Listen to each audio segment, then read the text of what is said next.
永康凌霄堡电不良宫伫农历6月31日将会举办天赦日消灾解厄祈福法会，祈求上苍赦免罪业，保灾库。农历的6月30日，就是国历的7月24日，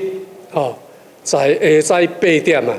咱庙方就开始啊举办着这个天赦日的活动。凡是来参加的信众啊，就会当人买到天赦金啊。当然啦，照往例拢会书写这个素文，然后啊，向这个咱玉皇大天尊禀报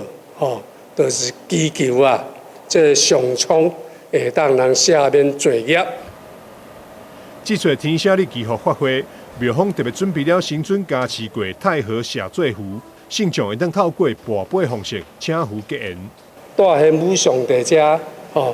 以跋杯的方式，因为这是神道所赐的太和符，顾名思义啊，当啊跋着就会当人使整个家庭相当的圆满，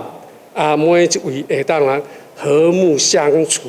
家庭相当的圆满，相当的幸福。适逢天赦日，庙方依时设坛祈福，历经邀请十方信众伫良辰吉时前来参拜，为家己甲亲友祈求好运来临。台南新闻张秀仪采访报道。